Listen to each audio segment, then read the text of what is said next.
Now, the dynamic between Lulu and Candy and Blanca is giving me like Cinderella tease. Like, Lulu and Candy are like those evil sisters in the Cinderella story who are just like super mean to Cinderella, and Cinderella's the ones who cooks and cleans and take care of the house, and they just kind of like hang out and like tease her and make fun and kiki, and they like leave her out of everything.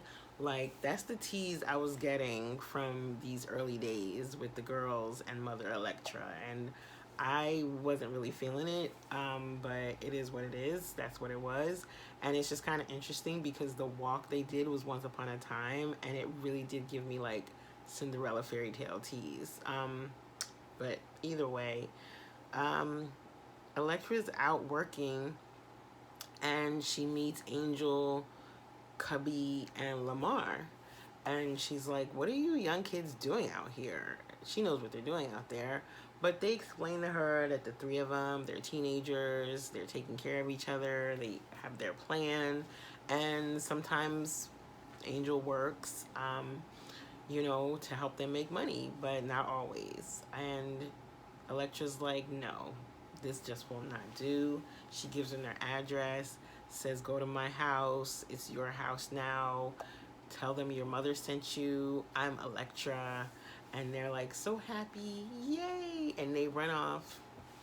And Electra's out there working, and she's doing her thing. She's making money. So now she's got 6 kids. She's got Lulu, Candy, Blanca, Lamar, Cubby, Angel. She's got 6 kids. And she's taking care of all of them by herself by doing sex work. Of course, that's not enough. Like, she makes enough money to get them all Chinese food. They're all sitting around scamming. We get to see their interplay, and they have great chemistry. And she's like, "No one's thanking me. What's going on? I'm hearing a lot of words, but I'm not hearing thank you," which is a fair thing for a mother to say, especially if considering how she earned those funds, okay? Because that work is not easy. So then the lights go out, and it's like, okay, she realizes that being a sex worker is not going to be able to provide the life that she wants for herself or her kids. Like, it's time to come up with a new plan. And she remembers that she has a trunk full of expensive things back home.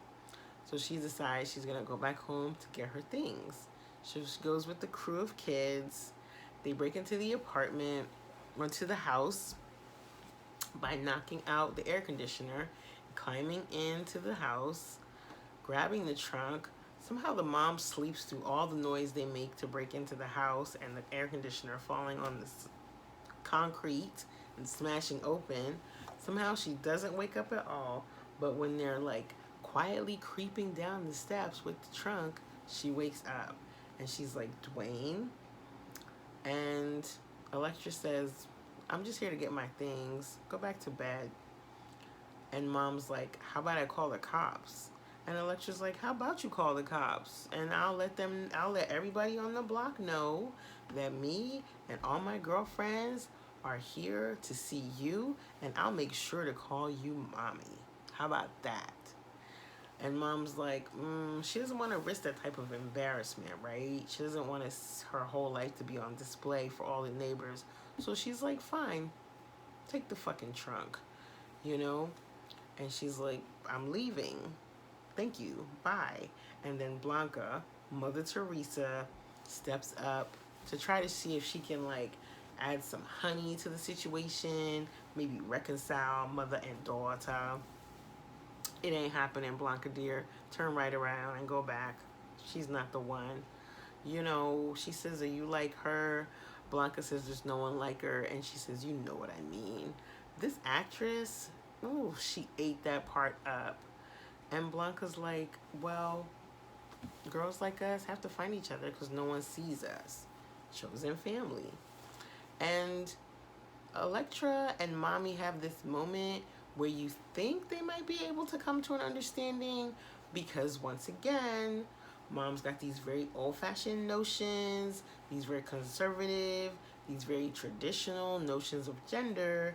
And she's like, I wanted a boy because I wanted that boy to grow up to be a man that could protect me because I'm out here on my own, which is like layered, right? Like, that's like, listen, if you're a mom of a boy, please don't practice grownification on your child and turn your boy child into the man of the house. Like, please don't do that. Like, let your boy be a child, let your boy be a boy, and when they do become a man, let them be the man of their own house and not your house. Like, yeah, mom's got some preconceived notions around gender that are like very binary and very antiquated. Like, she needs to let that go.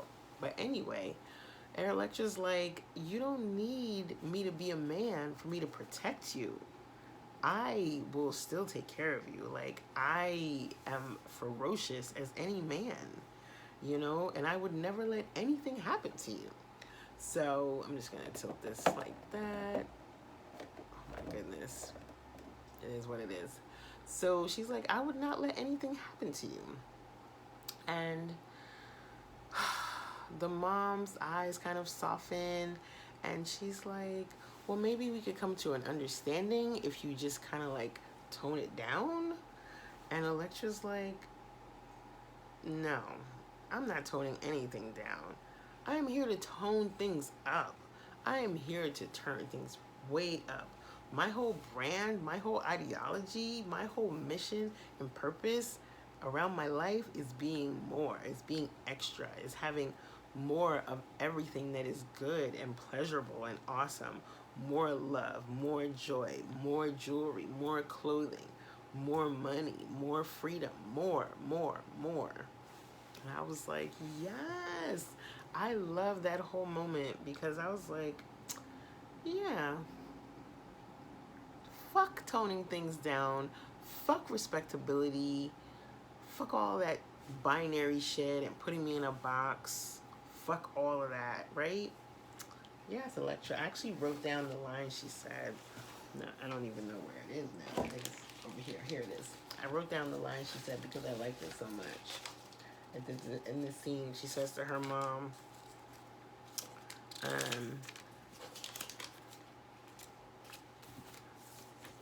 I don't even, okay, well, I guess it wasn't meant for me to read it. But in either way, they leave and they go back to the city. I don't know why I feel like the house was in Queens, where the lecturer's mom's house. But either way, they go back to the city, and Electra,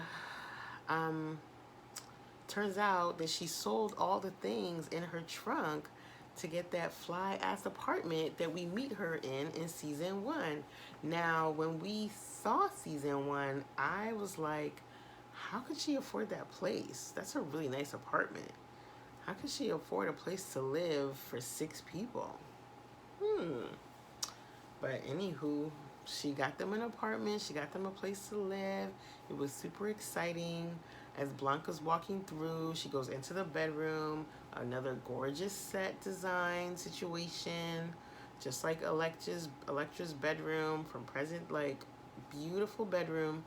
And she opens the trunk and it's empty. And there's nothing in there except for the photograph of Electra when she was a child and her mom.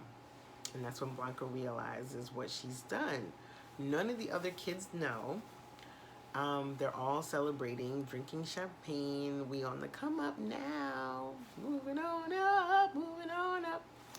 So, you know, that's when Blanca realizes the sacrifice that Electra has made for the family, right? And Electra's like, all I need for us to do is to win all the balls because I want us to be a legendary house. Like the house of abundance. I want to make sure that we are legendary. And they're like, no problem. We can do that, right? So then we're back to present day, and Blanca, her boo Chris, Ricky and Poppy, they bailed Electra out of jail. She's like, what are they doing here? Electra's like, listen. Blanca's like, listen, I couldn't deal with that dead body situation by myself. I needed help, right? Chris is now part of the circle of trust because he came in the house and the house was stinking up to high heaven like dead body. Chris is in the medical field. He's a doctor. He was like, listen, something stinks in this house. And Blanca's like, yeah, it's rats. And he's like, those are not rats. Chris knew exactly what that smell was because he works in a hospital, right? He's going to med school. So when Blanca told him the story, I was like, ooh, I don't know if you should have told him. But he turned out to be a ride or die. And, you know, at the end of the day, he helped them dump the body near a sewage plant where all the microbes could eat up the skin. Hopefully they'll eat the trunk too, right? So, you know, I don't know how I feel about Chris. Like, I don't really trust him, but that's because I'm cynical and jaded and I don't believe good things are real, especially when it comes to romantic love from cis hetero men. But he helped them out. Not only did he help them dump the body, but he made sure that the charges were dropped against Elektra because he has a friend that works in the district attorney's office. Like, Chris has all these connections. He's got like these parents. That's his mom is kind of uptight. His dad seems cool. He's the only child. He's a doctor. He's really kind. He knows Blanca's status. He has no problems with that. Like, I don't know. I'm a little worried about Chris, or as Elektra referred to him, Doogie Howser. So, you know, he seems on the up and up. He seems legit. He loves Blanca. Blanca loves him. She's like, he's my man. And Elektra's like, you know, I never want to be beholden to any man. And Blanca's like, don't worry about it. Like, he is me and I am him. And you being beholden to me is not a thing because we're family. And I remember what you did for us all those years ago. I remember how you sold all of your things so that we could have a place to live and so that we could have food and we could have things for the balls. Like, you did that for us, Mom. And, you know, I just wanted you to know that you're appreciated, and that's something I'm never gonna forget. You know, and I thought it was really a beautiful scene because they really show that dynamic between like chosen mother, chosen daughter. Like, Elektra was like, you know, by dumping the body, you've given me peace, and you know, I'm just like really appreciative of you, and I love you so much. And Blanca tells her that I'm going to nursing school. And Elektra's like, oh my goodness, I've done so much bad in my life, but you are one of the few things that I feel like I got right. So there's a celebration. They got Tickle Me Pink Boone's Farms in the fridge. So they all drink and they cheers each other and they talk about like to family, right? It's Poppy, Ricky, Chris, Blanca, and Elektra all sitting at the infamous table where all the action always goes down.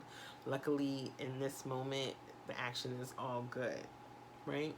So, hands down, this walk that happens in this episode is one of my favorite walks of the series. I feel like every episode there's a walk.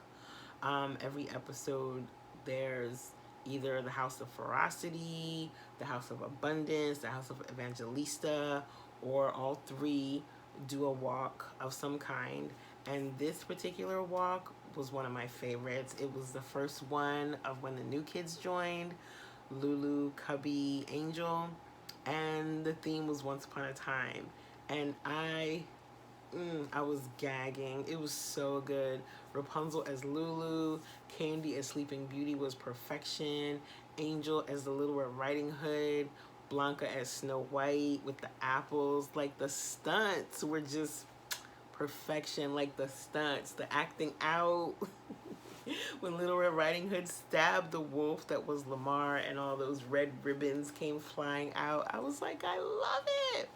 And then Elektra arrives as the Wicked Queen in her black cape and her nails and her sparkly forehead. And they won, right? We are the House of Abundance. And pray tell, who, this was just the right amount of Pray Tell for me, okay? Because Pray Tell is actually my least favorite character. So this episode had the perfect amount of Pray Tell for me. It was like, yes, you are, bitch. You are the house of abundance. This is a fact. So that was the end. And it was a good episode. Can you tell that I enjoyed this episode? I really loved it. And I'm really interested in the show continuing to focus on the Black trans women of the show, the women of color trans women of the show. I really want to see more about Blanca. I want to see more about Electra. I want to see more about Angel and Lulu, but not as crackheads. You know, we can even, unfortunately, Candy, rest in peace. We don't get to see her as much as we should because they killed her off. And as I said, I will not forgive them for that. But either way, this was a good episode. And I'm looking forward to seeing how they close out this series as a whole. There's only 4 more episodes left. And yeah, let me know what you think of this review. I apologize that it was all over the place. I'm having like a lot of camera trouble. So, you know, but at least I got it done, and I'm hoping that my videos will get better and better as time goes on. Please become a member of my Patreon. For as low as $2 a month, you get to see all the inner workings of my art practice and my life. Woo! All right, y'all. So if you made it to the end of this video, I appreciate you. Have a good night. Bye.